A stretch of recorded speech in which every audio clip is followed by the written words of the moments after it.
Yesus berkata, "Marilah kepadaku, semua yang letih lesu dan berbeban berat. Aku akan memberi kelegaan kepadamu." Pertolongan kita adalah dalam nama Tuhan yang menjadikan langit dan bumi.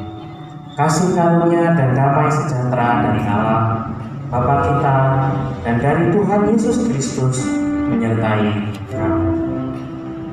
Bapak Ibu, pada hari ini kita beribadah kepada Tuhan. Kita menyatakan bahwa suci-suci Allah Maha Kuasa. Kami di hari menaikkan pujian.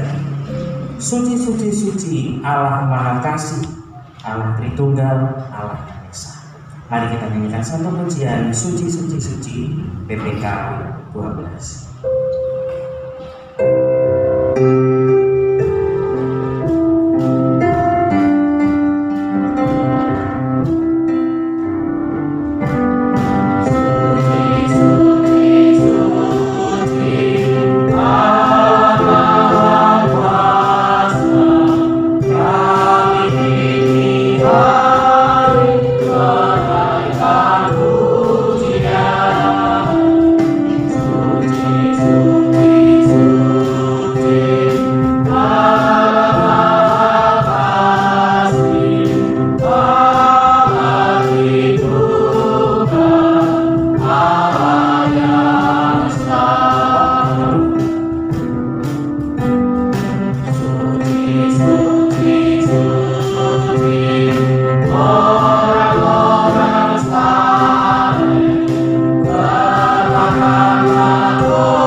Atas berkat-Mu ya Bapa di dalam kehidupan kami.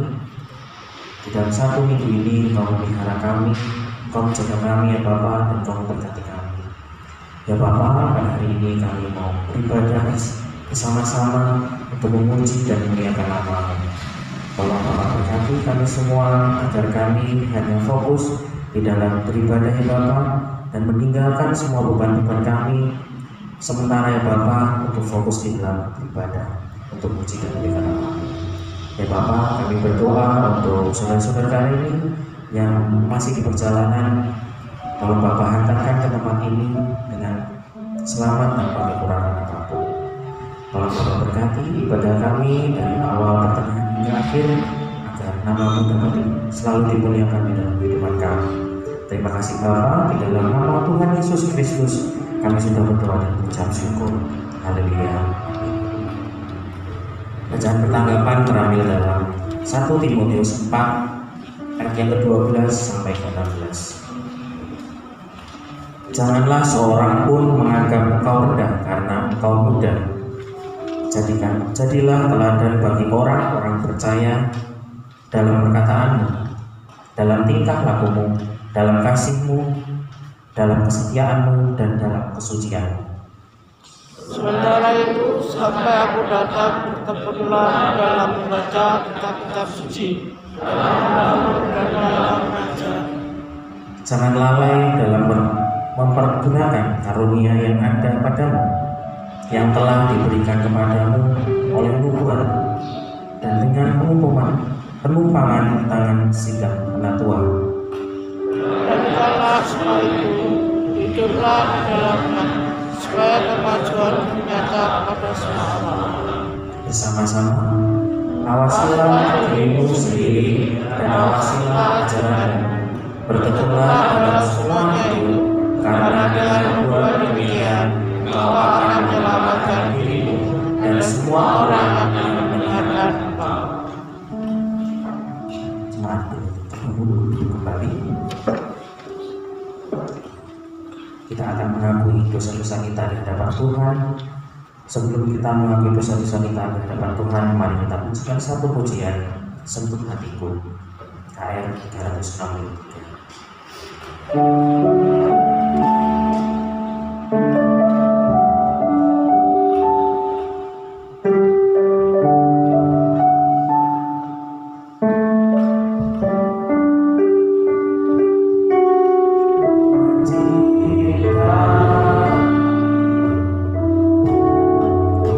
Segala yang ada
Terambil dalam Kolose 1 ayat yang 13 sampai ke 14. Ia telah melepaskan kita dari kuasa kegelapan dan memindahkan kita ke dalam kerajaan anaknya yang kekasih. Di dalam Dia kita memiliki penebusan kita, yaitu pengampunan dosa. Petunjuk hidup baru terambil dalam Amsal 3 ayat yang ke-5 sampai ke-7. Percayalah kepada Tuhan dengan segenap hatimu dan janganlah bersandar kepada pengertianmu sendiri. Akuilah Dia dalam segala lakumu, maka Ia akan meluruskan jalanmu. Janganlah engkau menganggap dirimu sendiri bijak, takutlah akan Tuhan dan jauhilah kejahatan. Kasih Allah tidak pernah berakhir dalam kehidupan kita, Bapak Ibu, selalu baru setiap hari. Rahmat-Nya tak pernah berakhir seumur hidup kita.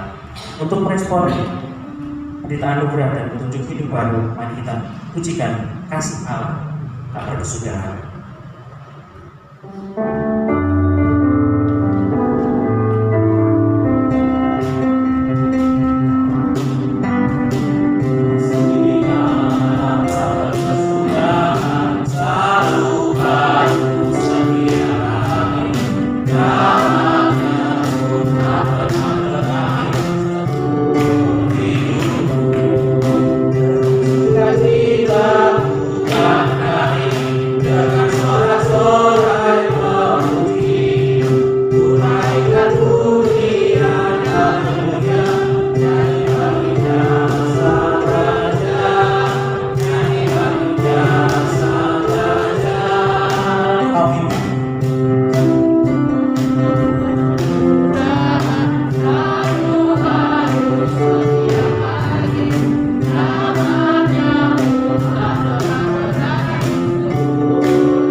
iman kita dengan pengakuan iman rasuli.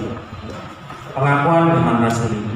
Aku percaya kepada Allah, Bapa yang Maha Kuasa, Khalik langit dan bumi, dan kepada Yesus Kristus, Anaknya yang tunggal Tuhan kita, yang dikandung dari Roh Kudus, lahir dari anak Maria, yang menderita sengsara di bawah pemerintahan Pontius Pilatus, disalibkan, mati dan dikuburkan, turun ke dalam kerajaan maut.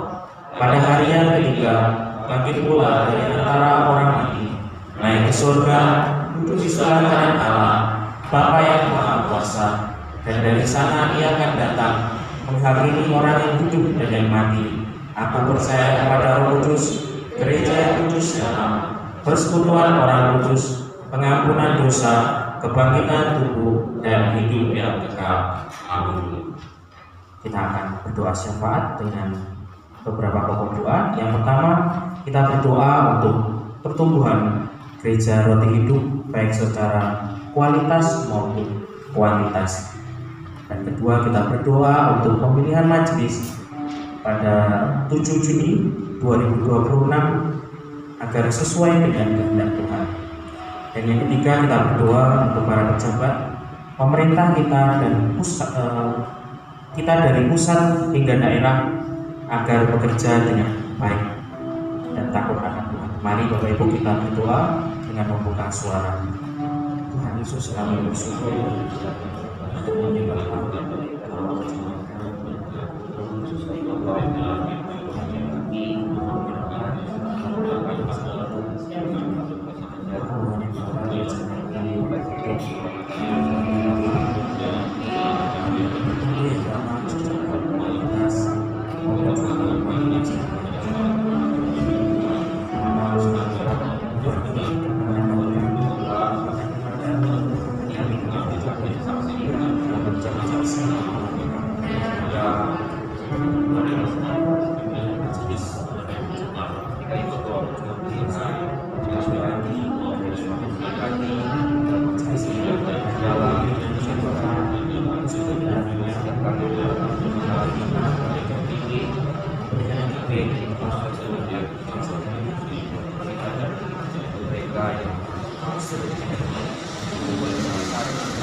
Terima kasih Bapa, inilah doa syafaat kami serahkan ke dalam tangan-Mu, dan Kau jawab seluruh dengan kehendak-Mu saja ya Bapa, dan waktu-Mu saja.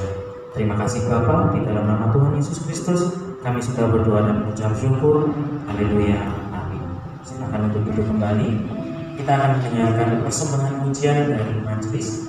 Waktu dan tempat dipersilakan.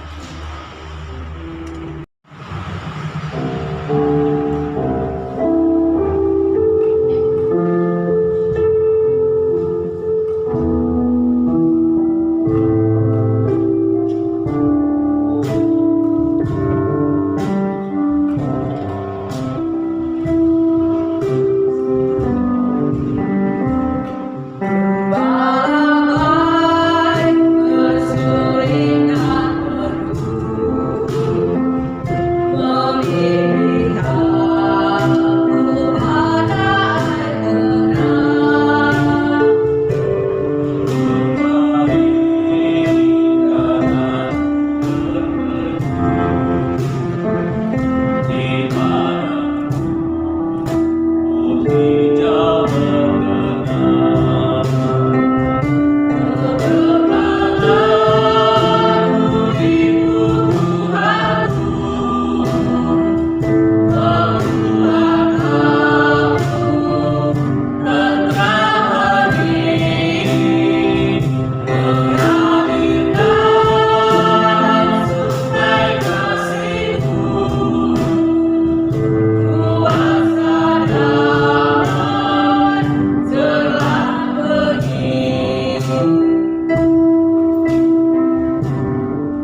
Sebelum kita mendengarkan firman Tuhan, mari kita pujikan ajar kami Tuhan.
Ajar kami terus belajar memahami setiap rancangan-Mu dalam hidup ini, supaya setiap kehidupan kami, kehidupan yang memuliakan Engkau.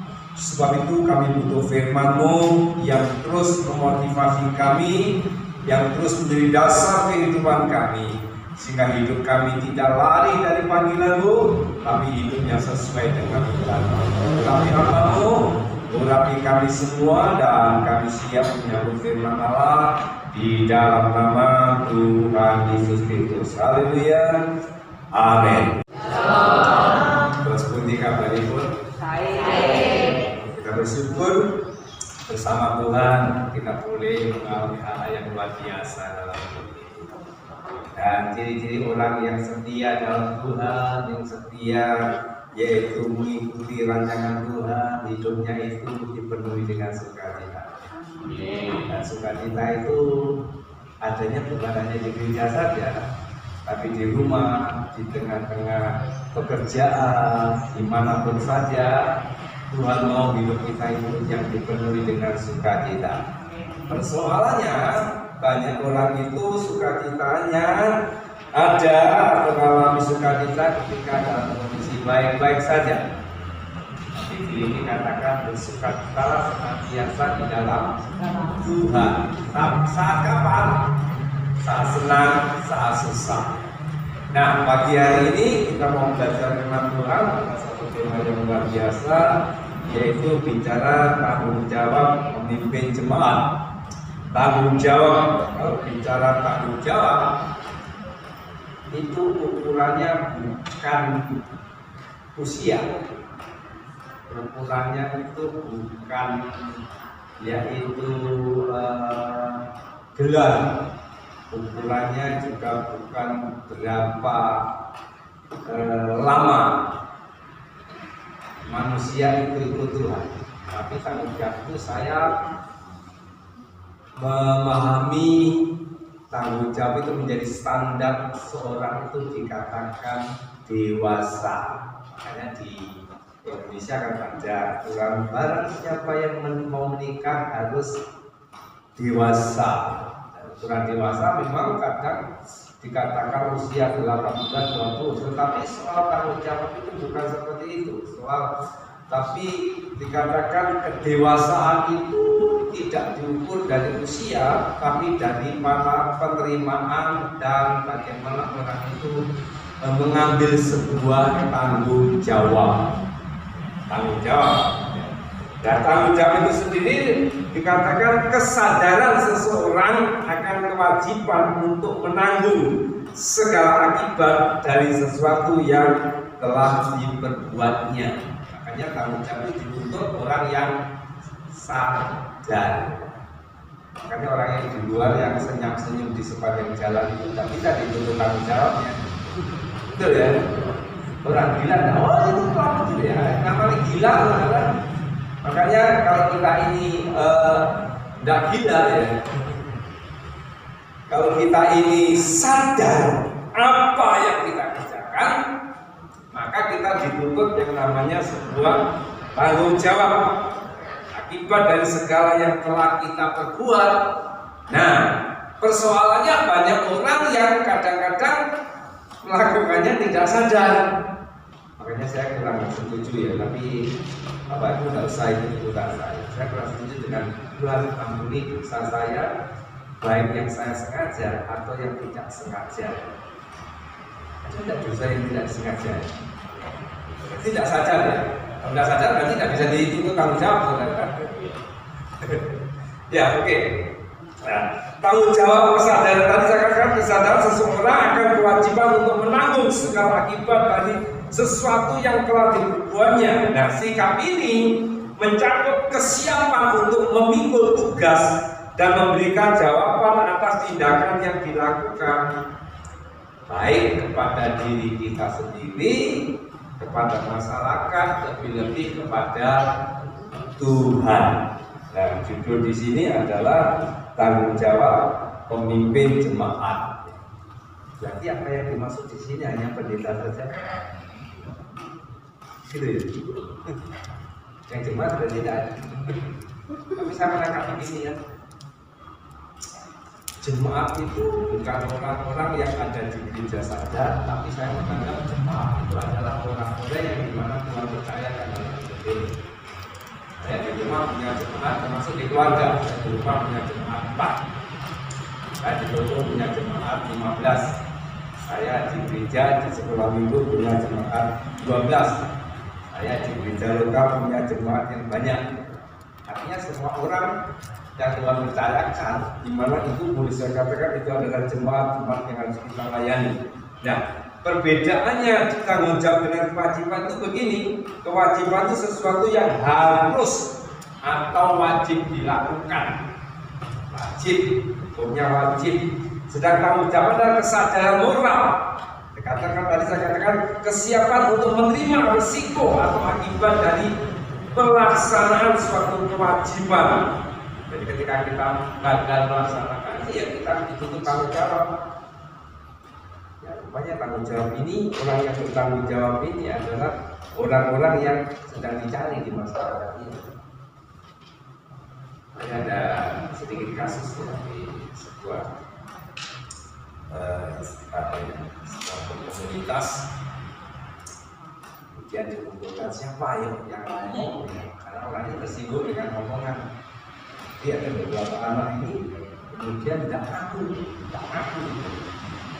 Sadar yang diomongkan, tapi tidak ngaku. Akhirnya apa? Adalah kemudian, oke, lihat CCTV. Kebetulan CCTV-nya itu ada rekaman suaranya. Nah, ketika diancam seperti itu, baru ngaku sebenarnya. Nah, orang seperti itu adalah orang-orang yang tidak bertanggung jawab. Dan saya senangnya orang seperti itu tidak ada di sini. Amin. Amin subhan ini. Karena orang-orang yang lain dari tanggung jawab itu bukan biasanya tidak di gereja. Biasanya gimana? Di luar gereja. Oke, lanjut ya. Nah, di situ tanggung jawab ini minimal adalah tanggung jawab terhadap dirinya sendiri, terhadap keluarga, terhadap masyarakat, juga terhadap Tuhan. Saya memahami begini, orang itu bisa tanggung jawab di luar ketika orang itu bisa bertanggung jawab dengan dirinya sendiri. Hal yang mendasar yang mancep di pikiran saya adalah ketika orang itu berani tanggung jawab dengan kesalahannya sendiri, dengan dosanya sendiri. Jadi kalau ada orang sulit mengatakan minta maaf, saya telah salah. Ada sadar salah, tapi kalau sulit untuk mengatakan minta maaf, saya berani pastikan orang itu tidak akan bisa menyelesaikan tanggung jawab di kemudian hari. Makanya pastikan kalau kita ingin menjadi orang yang bertanggung jawab, pastikan minimal kita bertanggung jawab dengan diri kita sendiri. Minimal ketika kita salah, kita berani berkata minta maaf, saya telah salah. Sudah ada amin, tidak setuju kira-kira. Nah, di sini dikatakan ada satu peristiwa di kitab Mika pasal yang ketiga ayat 1-12 ini. Jadi berbicara tentang tanggung jawab jemaat. Mika di sini adalah satu nabi yang dipakai Allah, dan peristiwa ini terjadi 8 tahun sebelum Masehi. Di mana pada fase itu bangsa itu mengalami krisis moral. Bangsa itu mengalami kondisi yang tidak baik-baik saja. Makanya di sini Tuhan mengirim Mika untuk yaitu menjadi alat Tuhan. Nah, mari kita belajar minimal ada 3 bagian daripada yang disoroti oleh Tuhan. Yang pertama, kecaman terhadap pemimpin. Di ayat yang pertama, ayat 4, Mika ini saya akan bacakan saja ayat pertama sampai ayat 3 dulu. Kataku, baiklah dengar, hei para kepala di Yakub, dan hei para pemimpin kaum Israel. Bukankah selayaknya kamu mengetahui keadilan, hei kamu yang membenci kebaikan dan yang mencintai kejahatan? Mereka merobek kulit dari tubuh bangsaku dan daging dari tulang-tulangnya. Mereka memakan daging bangsaku dan mengupas kulit dari tubuhnya. Mereka meremukkan tulang-tulangnya dan mencincangnya seperti daging dalam kuali, seperti potongan-potongan daging di dalam belanga. Pembacaan ayat ini dikatakan di sini Mika menegur para penguasa yang seharusnya menegakkan keadilan, tetapi justru membenci yang baik dan mencintai yang jahat. Mereka digambarkan yaitu memeras rakyat dan bersikap kejam, ya. Akibatnya apa? Allah tidak akan menjawab doa mereka di masa kesesakan. Bapak Ibu yang dikasih Tuhan, ini sorotan kepada setiap pemimpin, ya. Apakah Bapak Ibu sadar kita semua adalah pemimpin? Amin. Minimal pemimpin siapa? Diri sendiri. Makanya dengar baik-baik, kita adalah pemimpin. Ya. Tuhan tidak senang Tuhan memakai Mika di sini, yaitu untuk menegur. Baiklah dengan para kepala, para pemimpin Israel. Ada satu kecaman di sini, mereka pemimpin ini ngerti keadilan, tetapi apa yang dikatakan di situ, mereka membenci kebaikan dan mencintai kejahatan. Lakualik namanya. Dikatakan orang yang baik tapi tidak dilakukan, tetapi yang jahat kompromi. Nah, bagaimana bangsa itu maju? Bagaimana orang itu dipimpin dengan baik tergantung bagaimana pemimpinnya. Bangsa yang besar pasti memiliki pemimpin yang besar. Keluarga yang besar, artinya keluarga yang diberkati Tuhan pasti memiliki pemimpin yang benar-benar bisa diandalkan. Ada apa ya? Berasa atau dengan itu? Ikan busuk dimulai dari kepalanya. Karena kepala itu menjadi ukuran akan kondisi ikan. Demikian juga kondisi hidup manusia di komunitas, di mana saja, termasuk di dalamnya di gereja. Pemimpin itu menjadi satu ukuran bagaimana orang-orang yang hidup. Kan saya dipercaya di gereja Theophilus itu sebagai wakil gembala, ya. Saya berani berkata kepada jemaat begini, Bapak Ibu, Saudara, kami, khususnya saya ini manusia biasa. Ketika ada hal-hal yang tidak pas dari saya, mungkin menyinggung perasaan dengan, tolong beritahu saya akan dengan senang hati datang meminta maaf. Kalau perlu, kalau Bapak Ibu berani ngomong seperti itu, menegur saya, selesai saya minta maaf, tak siap ngopi bareng di kafe. Karena saya begini, saya memiliki satu beban ketika saya dipercaya memimpin seperti khotbah dan sebagainya. Kemudian ada yang tidak enak hati, ya. Bagi saya itu sebuah kegagalan saya. Makanya saya katakan kepada jemaat, kalau ada sesuatu yang tidak pas dengan diri saya, tolong beritahu. Karena sampai hari ini saya belum punya yaitu kemampuan menerawang ilmu kebatinan, saya tidak tahu. Jangan-jangan di sini ada yang batin saya yang tidak baik, saudara. Nanti temui saya. Jadi kalau ada yang salah, percuma. Karena percuma seorang pemimpin menyampaikan bahkan menutupi sampai apa ya? Sampai habis kata-katanya, tetapi kalau ada jemaat atau orang yang kita pimpin itu tidak enak hati, ya tidak akan direspon, tidak dipublis, ya. Ngomong-ngomong gitu. Nah, eman-eman saudara. Kembali saudara. Bagaimana kondisi bangsa itu aman sejahtera tergantung bagaimana yaitu pemimpinnya. Nah, pemimpin yang baik di sini pemimpin yang memikirkan kondisi rakyatnya. Ya, ini Mika menegur, dikatakan di sini kamu membenci kebaikan dan mencintai kejahatan. Bahkan dikatakan mereka merobek kulit dari tubuh bangsaku dan daging dari tulang-tulangnya. Mereka memakan daging di bangsaku dan mengupas kulitnya dari tubuhnya. Mereka meremukkan tulang-tulangnya dan mencincangnya seperti daging dalam kuali, seperti potongan-potongan daging di dalam belanga. Artinya pemimpin yang dikejar di sini pemimpin yang memikirkan dirinya sendiri. Tidak peduli orang yang dipimpin, tidak peduli orang yang dipimpin. Pemimpin yang baik itu bukan memikir keadaannya sendiri. Pemimpin yang baik itu adalah pemimpin yang mau melakukan sesuatu bagaimana yang dipimpin, bagaimana keluargaku, bagaimana jemaatku, bagaimana orang-orang di sekitarku bisa merasakan dampaknya yang luar biasa. Dan ini yang menjadi kerinduan saya juga. Makanya ketika di jemaat saya, jemaat yang di toko ya, kadang saya rindu setiap mau buka toko atau baik shift pagi, siang, ya, datang saya sempatkan diri untuk bisa bersama doa seperti tadi.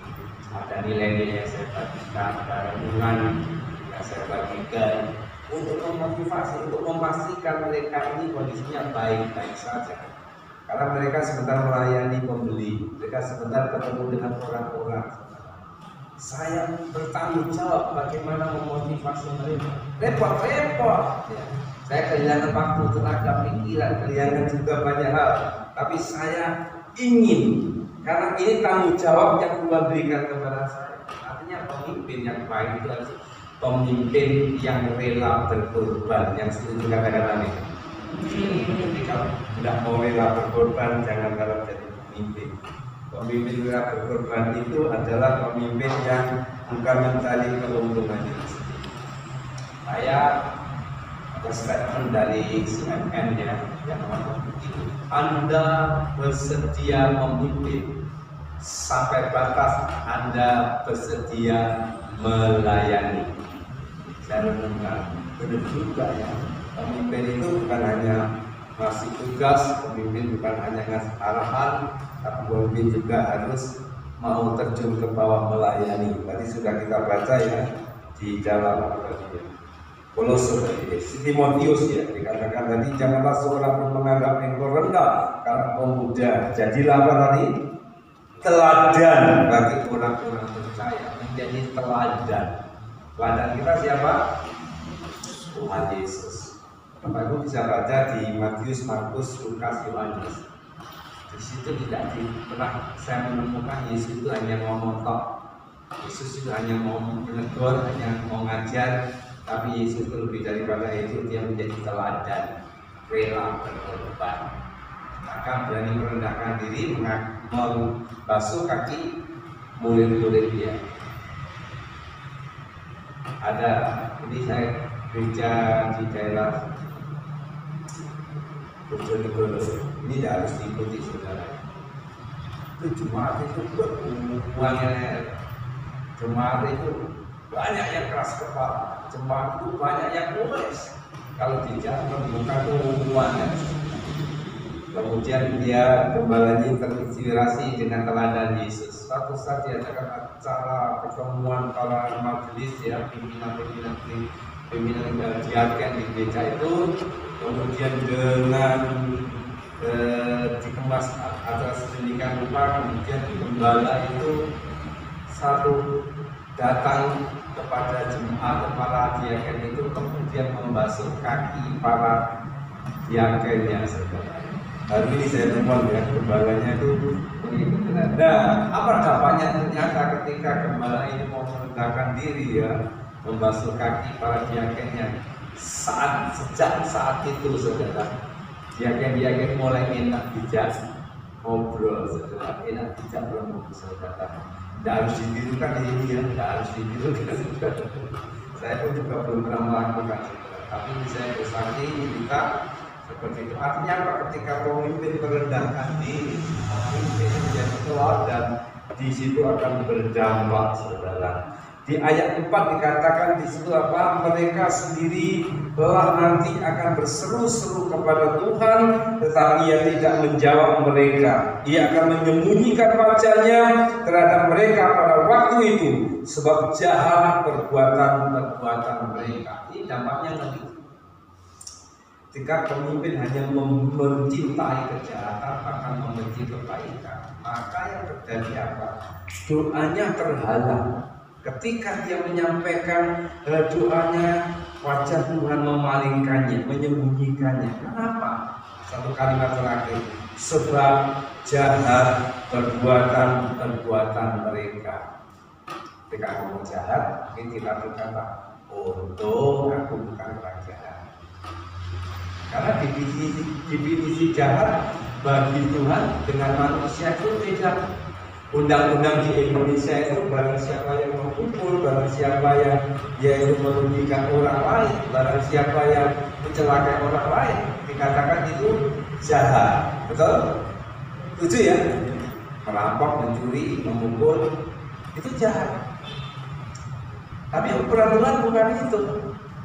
Yakobus pasal 3 ayat 16 dikatakan begini, sebab di mana ada iri hati dan mementingkan diri sendiri, di situ ada kekacauan dan segala perbuatan jahat.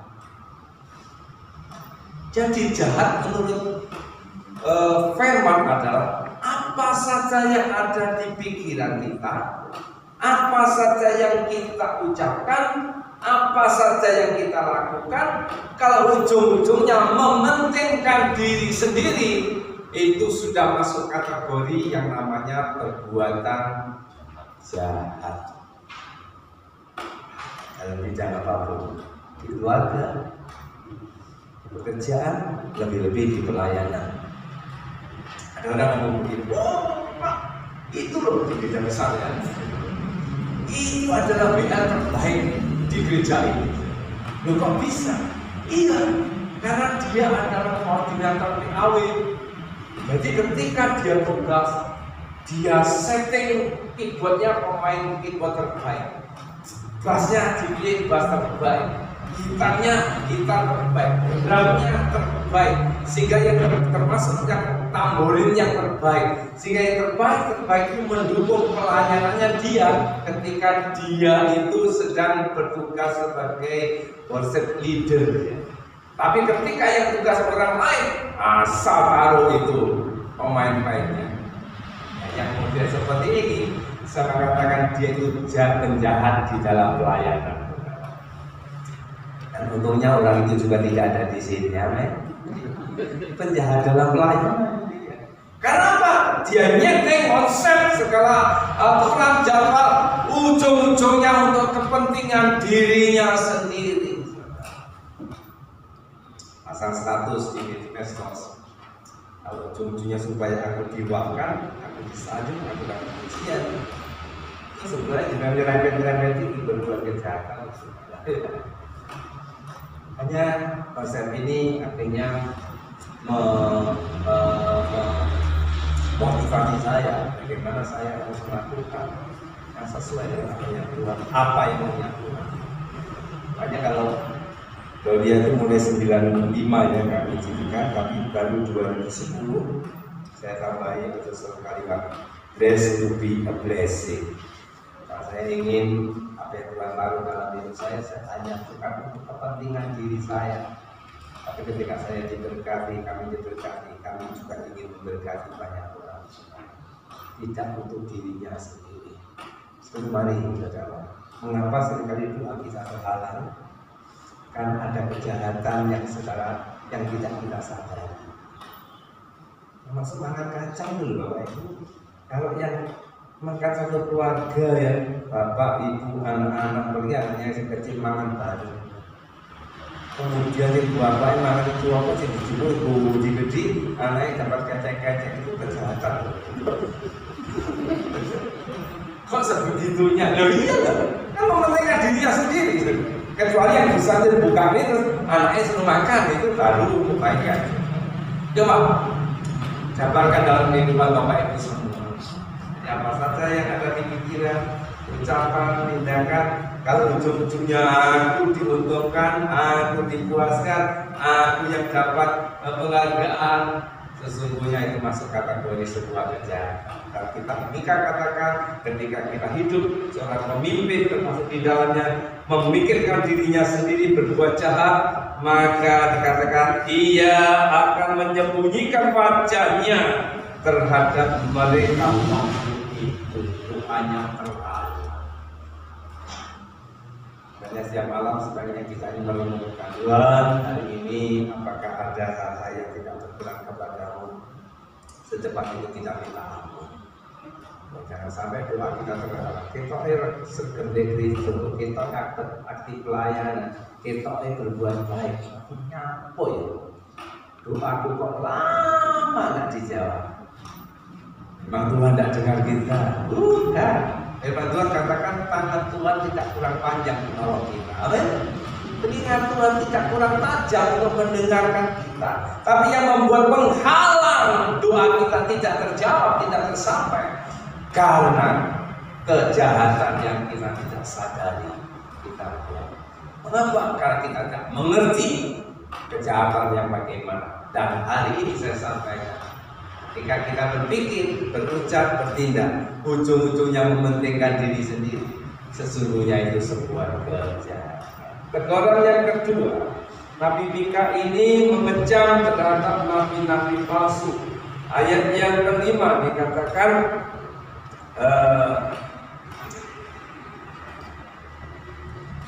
beginilah firman Tuhan terhadap para nabi yang menyesatkan bangsaku, yang apabila mereka mendapat sesuatu untuk dipunya, maka mereka menyerukan damai. Tetapi terhadap orang yang tidak memberi sesuatu ke dalam mulut mereka, maka mereka menyatakan perang. Di sini Mika menentang nabi-nabi yang menyesatkan umat dengan menyampaikan nubuat palsu yang menyenangkan hati demi mendapatkan sebuah upah.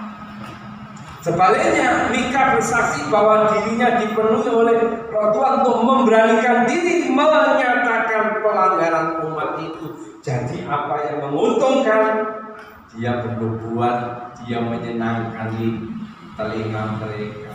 Tapi kalau itu tidak mendapatkan upah, apalagi sampai merugikan, bahkan mungkin dia akan mengutuk sebuah pemimpin umat yang menyesatkan umatnya. Ada sesuatu yang menguntungkan, mereka menyerukan damai, bahkan mungkin memberkati. Damai sejahtera tinggal bagimu. Tapi kalau itu merugikan, saudara, tidak dapat upah, tidak dapat ongkos, tidak dapat yang lain, saudara, maka sulit mulut ini mungkin memberkati atau mungkin senyum saja mungkin semuanya. Kita ada hari ini karena kasih karunia Tuhan. Bisa katakan amin? Jadi apa yang kita buat biarlah tidak didasari yang namanya upah. Jadi konsep berbuat baik, orang percaya dengan orang di luar sana itu beda. Kalau orang di luar sana dia berbuat baik, dia berpuasa, dia beribadah untuk mendapatkan pahala, mendapatkan upah. Tapi kita beda, upah itu sudah kita terima. Yang setuju katakan amin. Keselamatan itu sudah kita terima, anugerah itu sudah kita terima. Sebagai wujud tanda terima kasih kita atas kasih karunia Tuhan, maka kita berbuat baik. Jadi berbuat baik itu kita lakukan karena kita sudah mendapatkan kebaikan, bukan untuk mencari upah. Karena saya masih menemui banyak orang yang kecewa karena standarnya salah tadi. Ya gara-gara senyum loh Bapak Ibu. Dia kecewa. Mengapa? Karena ketika dia senyum, yang dia tidak senyum tidak membalas senyuman. Pernah mengalami seperti itu? Karena tahu jenengan, mengapa mereka tidak senyum? Karena sakit gigi. Mengapa kecewa? Karena ukurannya upah. Aku tersenyum supaya dia senyum dengan saya. Ketika dia tidak tersenyum, kecewa. Karena upah. Mika mengecam kepada nabi palsu itu karena dasarnya upah. Ketika Bapak Ibu di Natal di sini, cuma di sini, ada tidak kebiasaan Natal itu akhir-akhir tahun ini? Ada kebiasaan juga ya? Iya. Terakhir bicara tidak siapa sih diterima. Tapi ini ya, suatu saat tanggulnya yang kita teri ternyata pas Idul Fitri tidak gending teri. Kecewa? di tenor tahun depan udah tak tergenting. Kalau ukurannya seperti itu, berarti kita masih pakai level upah.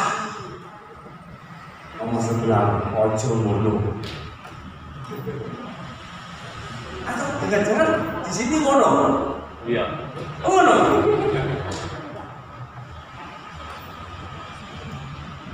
Kalau kita berbuat baik kepada orang yang baik dengan kita, itu sudah biasa. Setuju?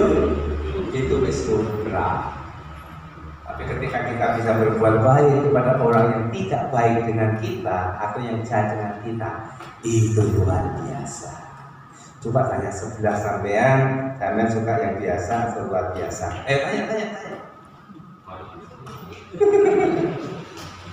Mengapa berikan kita biasa-biasa saja? Karena kita suka yang biasa. Lek yang lain ngono aku yo ngene. Lek dia ngeteri jajan aku juga ngeteri. Kalau dia berbuat baik aku yo baik. Maka firman Tuhan katakan apa? Kasihilah sama manusia seperti kamu mengasihi dirimu sendiri. Bahkan ada ayat yang lebih pedas lagi, kasihilah musuhmu. Kalau tidak punya musuh, dia cari musuh dulu, gitu maksudnya. Ya enggak lah. Musuh ini adalah orang-orang yang tidak berbuat baik kepada kita, orang-orang yang menjengkelkan kita, orang-orang yang tidak simpati dengan kita. Firman Tuhan katakan kasihi, tapi jadi ngomong-ngomong lebih kasih. Kalau dia sendiri tidak mengerti saya, tapi firman ngomong tetap kasihlah. Akhirnya melok sama, melok firman atau melok diri sendiri. Hanya Tuhan dan Engkau yang tahu. Pemimpin Nabi palsu ini dikecam oleh Mika. Karena apa? Ukurannya upah. Ada sesuatu yang menguntungkan, mereka menyerukan damai. Tapi sesuatu yang tidak menghasilkan makan, mereka yaitu mengutuk. Pemimpin-pemimpin yang berdasarkan apa keuntungan sesungguhnya adalah pemimpin upahan. Dan kita ini bukan hamba-hamba upahan, kita adalah anak-anak Allah. Ya. Jadi yuk kita belajar, suarakan kebenaran, jangan hanya meninabubukan sekelompok orang gara-gara upah, gara-gara Islam. Ini kan rame ya, di kapital. Pemilihan sebuah ketua, kemudian selesai ada yang telepon saya, Pak Edi gimana Pak Edi? Kan lagi penyusunan kabinet struktur. Pak Edi masuk struktur ya? Atau yang lain? Saya jawab begini, biar yang lain saja. Karena bagi saya masuk di dalam struktur apalagi minta-minta itu alergi bagi saya. Kalau dipercayakan oke, tapi kalau suruh milih masuk, saya pasti pilih tidak masuk, saudara. Karena saya punya prinsip begini, apalah artinya posisi kalau tidak berfungsi. Berbahagialah, banggalah punya posisi tetapi berfungsi, saudara.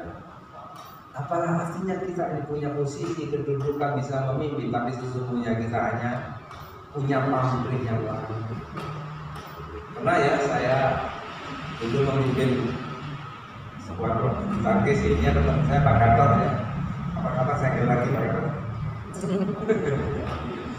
Kemudian saya dekat dengan anak buah. Ada yang pergi, Pak Edi, jangan dekat-dekat dengan atlet. Nanti ini bawa Pak Edi jatuh. Saya hanya senyum. Saya memimpin, saya dekat mereka bukan cari rival, tapi saya ingin berbagi dengan mereka, saya dekat dengan mereka. Seperti itu Bapak Ibu yang dikasih Tuhan, mari saudara, apa yang disampaikan Mika ini misalnya juga menjadi peringatan kita. Kalau kita ini melakukan sesuatu hanya pamrih, hanya supaya aku dapat sesuatu, sesungguhnya itu kekejian di mata Tuhan. Ujung-ujungnya apa? Ya karena kita egois, karena kita memikirkan dirinya sendiri. aku puas, aku disenangkan, aku dapat uang banyak, saudara. Dan sesungguhnya konsep atau pemikiran seperti ini jauh daripada apa yang Tuhan ajarkan dalam firman. Barang siapa yang ingin terbesar di surga, ialah harus merendahkan diri. Yang ketiga, teguran yang ketiga di sini ayat 9 sampai 12 dikatakan ada hukuman atas Yerusalem dan Sion. Para pemimpin dan imam melayani hanya karena uang dan suap, namun mereka merasa aman dengan alasan Tuhan ada di tengah-tengah kita. Karena dosa-dosa ini Mika menubuatkan bahwa Sion akan dibajak seperti ladang dan Yerusalem akan menjadi reruntuhan, saudara. Yerusalem akan menjadi kondisinya tidak baik, saudara. Dikatakan ayat yang ke-12, sebab itu oleh karena kamu maka Sion akan dibajak seperti ladang dan Yerusalem akan menjadi timbunan puing dan gunung Bait Suci akan menjadi bukit yang berhutan. Ngeri, saudara. Mengapa? Karena apa? Karena pemimpinnya memiliki atau imam yang melayani hanya karena upah. Saya mau tanya dan butuh jawaban. Saudara ketika beribadah, ketika melayani, ketika berbuat baik, yakinkah saudara pasti diberkati Tuhan?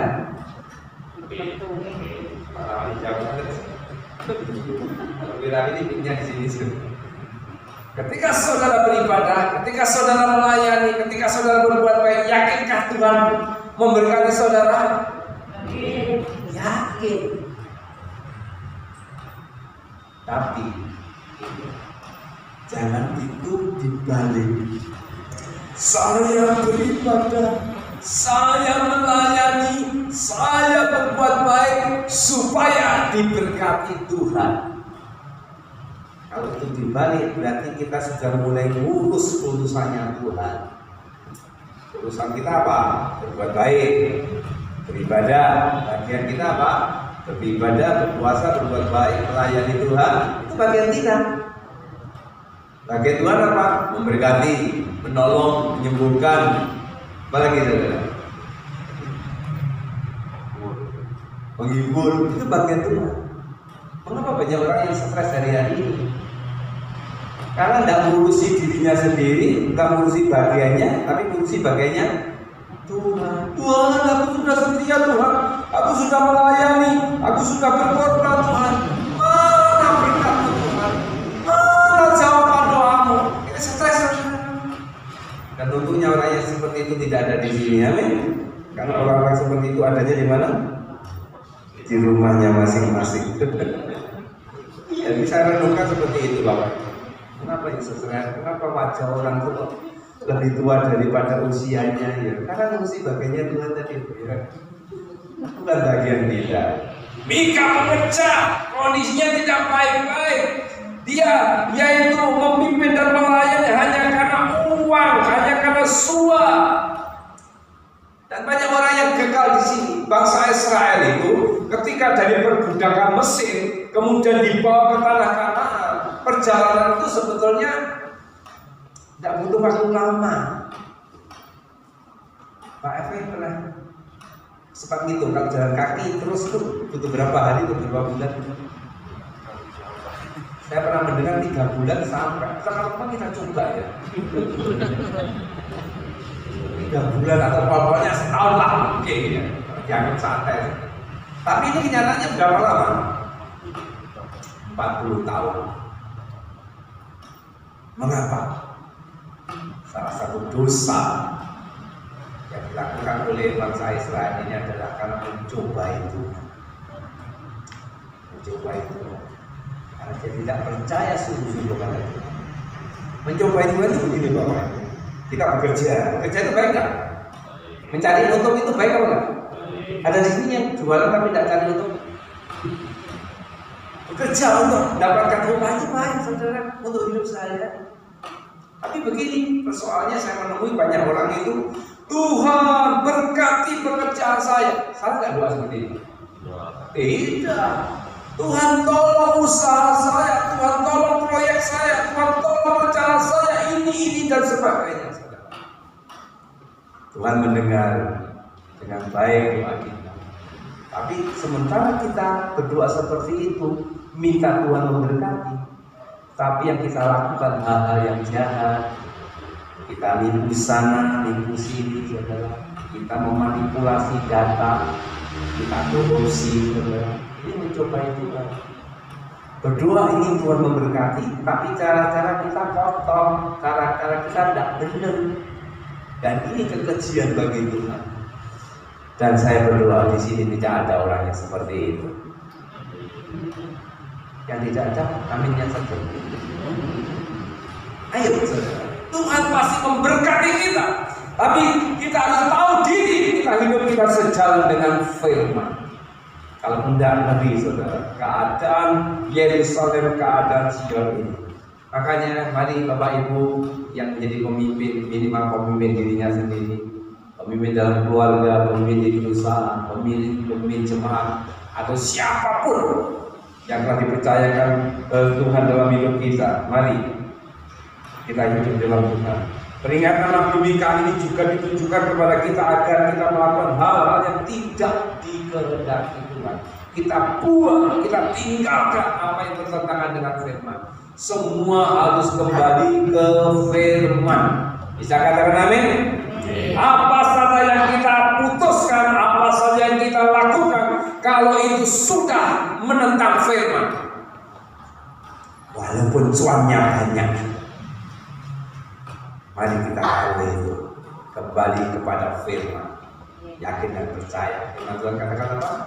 Damai sejahtera itu kuberikan kepadamu, damai sejahtera itu kutinggalkan bagimu. Mengapa? Kelihatannya kita diberkati dan tidak mendapatkan damai, karena kita punya cara-cara yang salah. Puji nama Tuhan, Tuhan Yesus memberkati. Mari kita tundukkan kepala, kita akan berdoa sekali lagi. Bapa di surga, firman-Mu sudah diperdengarkan. Kami sadar Tuhan, ada kalanya kami terpeleset, kami terbawa dengan kondisi sehingga kami tidak bisa menyenangkan hati-Mu. Pagi ini Tuhan lewat firman-Mu, ajari kami terus mengawasi diri kami seperti Timotius sampaikan. Ajari kami untuk terus Tuhan koreksi diri, sehingga hidup kami hidup yang memuliakan Engkau Tuhan. Ampuni kami, dan kami rindu kami menjadi orang-orang yang benar-benar memahami rancangan-Mu. Kalau Kau izinkan kami sebagai pemimpin, minimal memimpin atas diri kami sendiri, kami memimpin dengan dasar kasih yang daripada Engkau sang teladan kami, Engkau role model kami, bila kami juga boleh meneladani itu. Kami ucap syukur, naikkan doa syukur kami di dalam nama Tuhan Yesus Kristus. Haleluya, amin. Puji nama Tuhan. Waktu saya berdoa.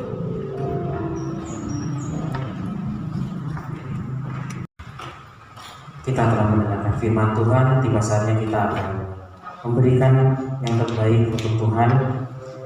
Sambil kantong persembahan dijalankan, mari kita pujikan Hitung Berkat-Mu KPPK 50. Untuk yang bertugas, Ibu Susi dan Ibu Mega.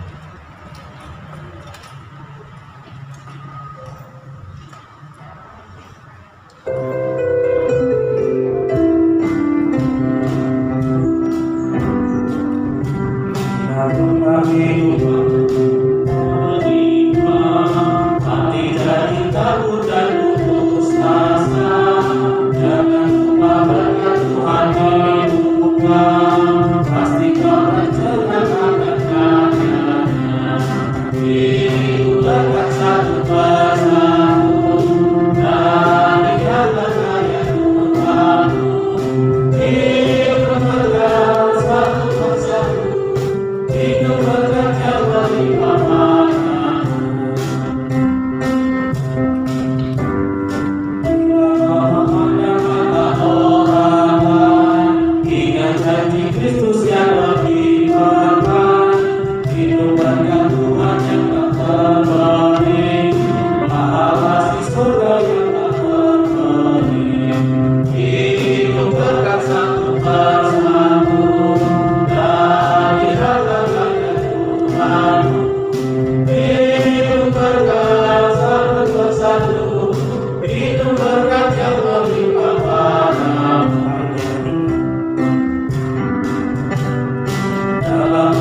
persembahan.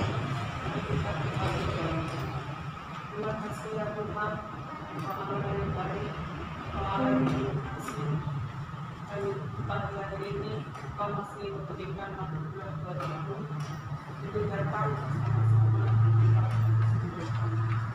Terima kasih ya Tuhan. Kami mendapat kemuliaan nama-Mu. Kami mendapat mendengarkan firman yang disampaikan oleh kami. Berkatilah Allah dalam mengajarkannya. Dan berkatilah kami semua dan kami menjadi pemimpin sesungguhnya yang tidak mementingkan diri sendiri, yang tidak egois, tetapi biarlah kami melayani Tuhan dengan sungguh-sungguh, dengan percaya dan takut akan Tuhan. Terima kasih Tuhan atas hari ini sebagai wujud kasih-Mu Tuhan. Kami ucap syukur dan memberikan persembahan ini kepada Tuhan. Kiranya Tuhan menerima dan senang hati dan kami sungguh-sungguh bersyukur Tuhan. Kiranya Tuhan juga memberkati setiap kami untuk memberikan persembahan dengan sukacita. Terima kasih ya Tuhan. Kami serahkan persembahan ini hanya di dalam nama Tuhan Yesus Kristus. Kami sudah berdoa dan bersyukur kepada-Mu. Haleluya. Amin. Amin.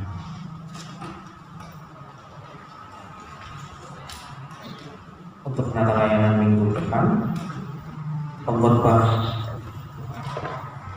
Evangelis Valerius, liturgos Ibu Krisma, musik Saudari Maria, backing vokal Ibu Ami dan Ibu Julita, kolektor Bapak Beni dan Ibu Muji, penyambut tamu Ibu dan Bapak Purwanto. Untuk persembahan ujian dari Komisi Anak.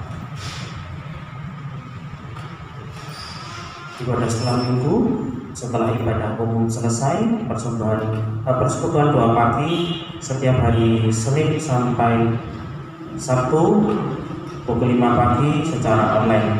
Dihimbau untuk seluruh jemaat ikut serta dalam doa bersama. Minggu depan diadakan pemilihan majelis untuk baru periode 2026-2029. Diharapkan seluruh jemaat untuk hadir dalam ibadah, menyalurkan hak suaranya untuk kemajuan gereja kita. Hari ini hari terakhir untuk partisipasi mendukung pengadaan speaker aktif. Kami seluruh jemaat berterima kasih untuk Bapak Edi dapat melayani di gereja kami. Tuhan Yesus memberkati. Selamat datang bagi jemaat baru. Apakah ada? Boleh bangkit berdiri. Jika belum memiliki tempat ibadah, terima kasih. Untuk nama calon majelis sudah tertera di warta. Mari kita berkumpul bersama-sama agar besok minggu depan kita dapat memilih seturut dengan kehendak Tuhan. Untuk penata layanan setiap komisi sudah tertera, dimohon untuk diperhatikan. Untuk yang bertugas mohon mempersiapkan diri. Ada program I Love the Bible setiap hari satu nats. Mohon kita juga untuk membaca satu ayat, satu pasal di dalam setiap hari agar kita dapat bertumbuh. Laporan persembahan sudah tertera di dalam warta. Jika ada kekeliruan nominal maupun angka dapat menghubungi bendahara gereja. Kita akan menutup ibadah kita. Saya sudah bangkit berdiri. Kita akan nyanyikan doksologi dan doa berkat dari Bapak Pendeta.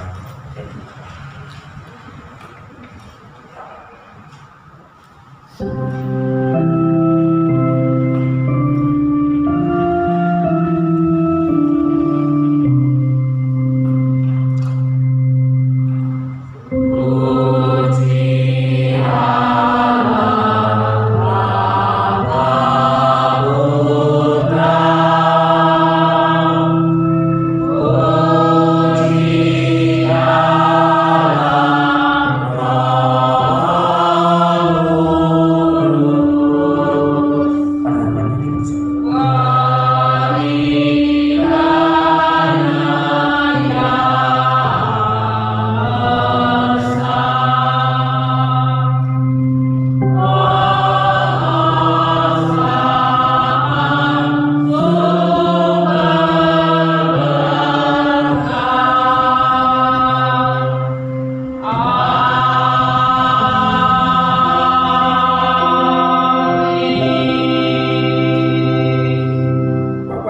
surga, kami sudah menyelesaikan ibadah kami, sempurnakan setiap peribadahan kami, dan biarlah apa yang sudah kami kerjakan, nama Engkau yang dipermuliakan. Kalau sebentar kami akan pulang, Engkau juga akan lindungi sertai.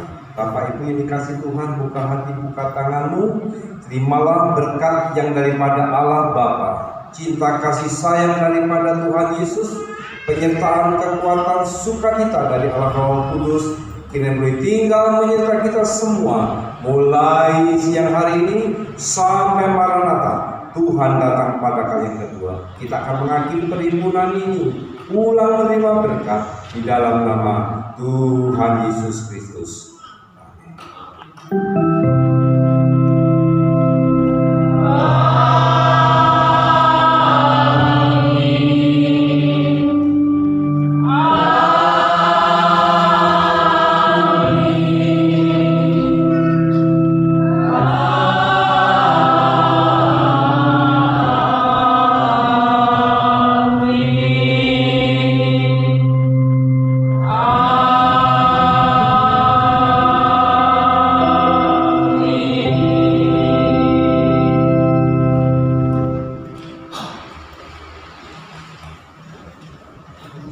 Selesai, saat berdiri dipersilakan.